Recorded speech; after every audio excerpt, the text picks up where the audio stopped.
Hello, everyone. My name is Zhen Xu from University of Michigan, and I want to thank Focused Ultrasound Foundation for inviting me to attend this GBM workshop. And today I will talk about transcranial histotripsy devices for brain applications. So histotripsy uses internal cavitation while microsecond length pulses and a very low duty cycle and very high pressure to liquefy the target tissue. Compared to the transcranial HIFU treatment using the thermal approach, because histotripsy uses cavitation and a very low duty cycle, we are able to actually avoid overheating to the skull. And the previous data to show here that the transcranial histotripsy can actually treat a wide range of locations, including locations actually close to the skull surface without actually overheating the skull. In this slide, then showing the temperature of the skull surface actually is kept under 4 degrees. And using the transcranial histotripsy, the device requirements include, one is we want to generate 1 cycle pulses and with peak negative pressure above 26 megapascal. And the reason is that by doing this, we will be able to use an intrinsic threshold histotripsy approach to actually generate cavitation confining very small zone and increase the accuracy compared to the shock scattering histotripsy approach. The duty cycle is typically below 0.1%, and this really allows a long cooling time between pulses and reduce the heating to the skull. And that's the key to actually allow transcranial histotripsy to treat a wide range of locations and the volumes within the brain and without overheating the skull. And also, because for transcranial treatment, we would like to use MI to actually guide the treatment. So the transcranial histotripsy devices we're building also requires to be MI compatible. So this is our latest transcranial histotripsy system. It's a 360 element hemispherical array, 700 kilohertz with a focal distance of 15 centimeter. And it can actually achieve through the excised human skull over peak negative pressure over 26 megapascal and over electronic focal steering range of 55 millimeter by 57 millimeter by 64 millimeter, which allows us to actually treat a volume up to 105 milliliter using electronic focal steering and the intrinsic threshold cavitation approach through the human skull. So the Z direction is a direction actually in and out of the plane, which is axial direction, and XY are lateral directions. And this picture shows the array and the driving electronics.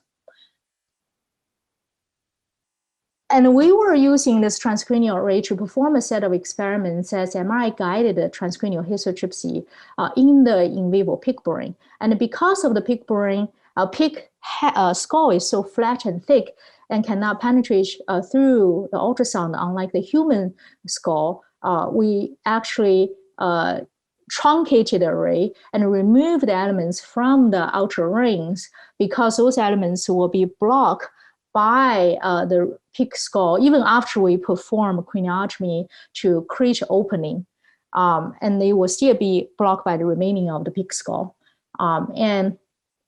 We actually had 128 elements remaining, which truncated the F number from the 0.5 from a full hemispherical array to 0.74. And with this array, we are able to actually treat to excised human skull, then into the intact pig brain through a craniotomy. For the MI compatibility, the array, all the array from the array modules to the scaffold are made with 3D printing. And also the driving electronics are placed in the adjacent MI control room, while the array is placed within the MI scanning room.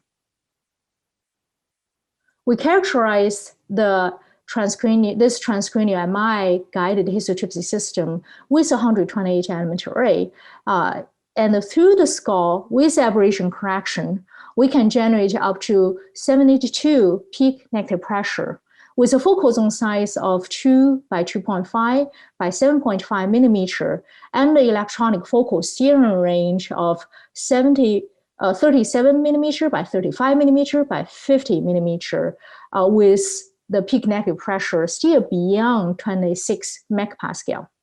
And this is a number that's actually steering range is smaller compared to the full hemispherical array, where the focal zone size is actually slightly larger. We use this 128 transcranial element, transcranial histotripsy system to actually test it on the red blood cell phantom. So in those phantoms are made with a thin layer of red blood cell, about 120 micron thick, sandwiched in between agarose gel. And because when the red blood cells are broken down, they turn from red to translucent, this by cavitation, this allows us to visualize the histotripsy generated lesion optically. So in those red blood cell phantom, we were able to show, in this case, a concentric ring lesion patterns are generated using electronic focal steering with 128 element array through the skull. And in this case, a square-shaped lesion were generated. There is some inhomogeneity of the lesion size, and due to the thin layer of RBC, is not completely well aligned with the array. We evaluated the MRI compatibility, both through the signal-to-noise ratio and the main field and R field homogeneity. And this is an array here from the MRI image, and as you can see, and this is the human skull. And the region of interest is here because this is where the pig head will lay. So with this, with this, we measured the signal-to-noise ratio to be 66 when the array is turned off, and the 67 when the array is turned on and deliver histotripsy. The array again is in the MRI scan room, and the driving electronics is in the adjacent control room. We also measure the homogeneity within the ROI and show that there is sufficient, both sufficient SNR and sufficient homogeneity to allow us to visualize the treatment. And with the workflow for the transcranial treatment, in 2 days before the treatment, we perform craniotomy to open up about a 6 centimeter opening, and then suture back the skin. So remove part of the skull and suture back the skin. Then on the day during the treatment, we set up the pig in the scan room on this, lay on this tray here. The head will be laying here. And this is for the pig treatment. If it's for the human treatments, then we will not have the tray, and the array will be standing vertically. And in the pig treatment, we have the excised human skull placed over the pig head and inside the array. Now we use a fiducial marker for this pig treatment. We actually use a fiducial marker on the array scaffold to visualize the geometrical focusing position of the array, and then use that for targeting and deliver the treatment.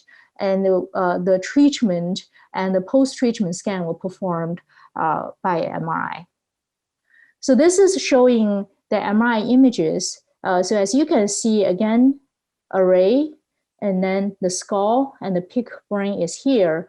And during the this is during the treatment image, and this is after treatment where we did a 3D scan. And as you can see, the red outline showing the lesion generated here. So we use a PRF of 10 Hertz and the peak negative pressure around 51 megapascal, and this is with aberration correction and a creature treatment region of 27 to 108 millimeter cube. This is by doing a scanning of a region using electronic focal steering with 1 millimeter spacing.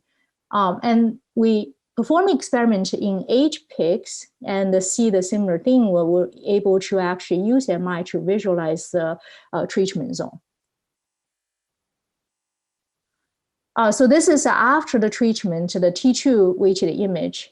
As you can see, that T2 weighted image, and this is a T2 star weighted image where we can visualize the treatment zone. And we did a post-treatment, right immediately after treatment and 2 hours after treatment. Now we euthanize the pigs and then look at histology, where histology, the location and the size of the treatment zone match well with the location and the size of the treatment zone identified on the MRI image, both the T2 and T2 weighted image. We also collected T1 weighted image and also the diffusion weighted image, and also can visualize the histotripsy generated lesion as well. This was done successfully in all 8 pigs that we performed the treatment through the excised human skull. So in conclusion, in this talk, I introduced the first transcranial MRI-guided histotripsy system. And we had a full 360-element system designed for human. However, for the in vivo pig study, we use a 128-element truncated transcranial histotripsy array. So it's MRI compatible, where we can, with a 128-element array, we can generate up to 51 megapascal with the effective electronic focal steering of 25 millimeter through excised human skull. We show that we were able to generate sufficient SNR and field homogeneity to get good enough MRI image to guide the histotripsy treatment. And we were able to successfully generate ablation in brain of 8 pigs. And we will actually generate different, the lesion in different location of the brain, both the shallow and the deep regions in the in vivo pig brain through the human skull. And we have observed effective ablation and no excessive hemorrhage edema outside the treatment region. And thank you for your attention. And I also want to thank the big team that really make this possible, and our funding support and the support from collaboration with Histotripsy and the support from the Focused Ultrasound Foundation. Thank you.